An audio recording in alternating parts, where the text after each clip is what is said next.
Karibu sana katika chaneli hii. Kama ni kwa mara ya kwanza unatembelea chaneli hii, naomba usiache kusubscribe ili tuweze kwenda pamoja.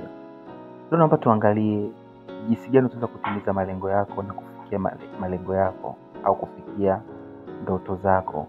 Najua tunapoongelea ndoto, kila mtu ana malengo yake, kila mtu ana mitazamo yake. Kila mtu kuna mahali anatamani aweze kufika. Na hakuna mtu anaweza kawa na mawazo mabaya au akawa na ndoto mbaya, basi mimi nataka labda kuja kuwa labda chizi au kuwa nani. Kila mtu anakuwa anatamani kitu kizuri. Lakini je, ni njia gani utazipitia kuweza kupata kile kitu kizuri? Au ni njia gani utaweza kuzipitia ili kuweza kufikia yale malengo yako? Sasa naomba tuangalie vitu vya msingi sana vichache ambavyo vitakusaidia wewe uweze kufikia nini? Uweze kufikia ndoto zako mwaka 2025 hata na miaka mingine ambayo iko mbele yetu. Sasa kitu cha kwanza kabisa cha msingi ni swala la kuweka akiba. Ndugu zangu, ndugu wa Tanzania, ni watu wachache sana na nidhamu ya kuweka akiba. Watu wengi, kama mtu utakuwa unapata shilingi 20,000 kwa siku, utakuta mtu anapata 20,000 na kile 20,000 yote itaingia katika nini? Katika matumizi yake ya kila siku. Hata kumbuka kuweka hata 1,000 kama akiba. Kama utakuwa na mtindo wa maisha wa namna hii, ni wazi kuwa hautokaa ufanikiwe au hautokaa utimize ndoto zako. Tengeneza tabia ya kuweka akiba katika kile chochote kile ambacho unakipata au chochote ambacho unakizalisha, kama kijana, kama mama, kama mtoto. Bora uweke 500 kuliko kuacha kabisa kuweka akiba. Kitu kingine cha pili, jifunze ujuzi mpya.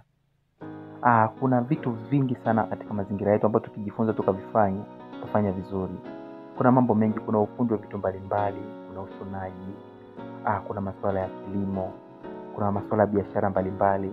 Kama utakuwa unaridhika na kile unachokifanya, useme labda wewe labda ni mwalimu au labda wewe ni labda ni nesi, unaridhika na kile ambacho upo nacho tu kile kama kile, au labda ni mfanya biashara unaridhika tu na biashara yako ya aina moja, au toka uweze kufikia ndoto zako. Lakini utajifunza vitu vingine vidogo vidogo, biashara vidogo vidogo, namna ya kuandaa maandazi, labda namna ya kushona, labda namna ya kufanya, yani ujifunze vitu mbalimbali, ujuzi mbalimbali.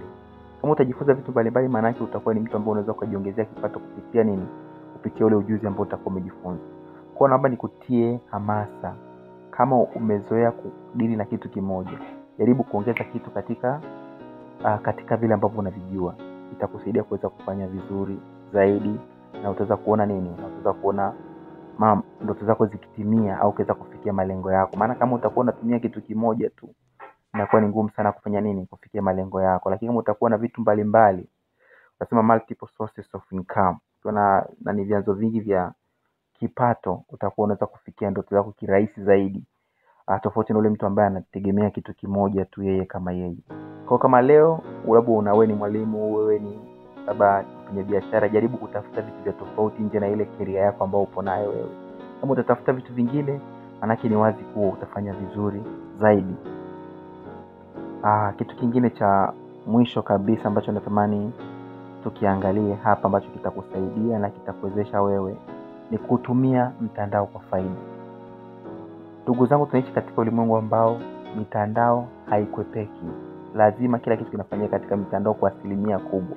Kwa kama utatumia mtandao kwa faida, utafanya vizuri, utafanikiwa vizuri. Simu zetu hizi, nadhani kila mtu ana simu, hata kwa kuangalia video inatumia simu kuangalia. Kuna vitu vingi unaweza kuvifanya. Biashara ziko nyingi sana ambazo unaweza kuzifanya kupitia simu. Na zile biashara sio lazima ziwe za kwako. Unaweza kuona rafiki yako labda anauza nguo. Chukua zile nguo zake, piga picha, weka katika status yako. Kama utafanya namna, maana yake watu wengi watakuwa wanaziona, watakwambia labda nguo hii jamani nimeipenda, ni shilingi ngapi? Labda kama ni shilingi 20,000, labda shilingi 25,000.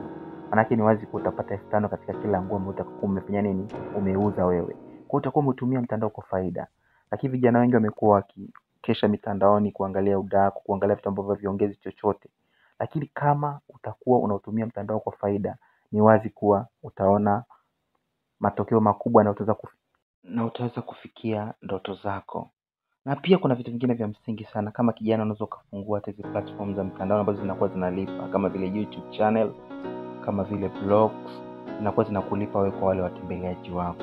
Na kuomba kama ni kwa mara ya kwanza unatembelea hapa, jaribu kuingia katika channel yangu hii. Nimefundisha jinsi gani YouTube itakulipa, jinsi gani blog itakulipa. Unaweza ukaingia ukapitia baadhi ya video mbalimbali. Naamini utajifunza kitu kikubwa sana na kupitia hata video unaweza kubadilisha maisha yako. Jiajiri katika platform mbalimbali za kuandaa content. Jaribu kufundisha watu, jaribu kuweka kile ambacho unakielewa, fundisha ujuzi wako, weka vitu vyako mtandaoni. Kupitia mtandao pia utaweza kuingiza faida kubwa na unaweza kutimiza ndoto zako kupitia mtandao huu. Naamini umejifunza kitu. Usiache kusubscribe, toa comment yako, like pia video hii.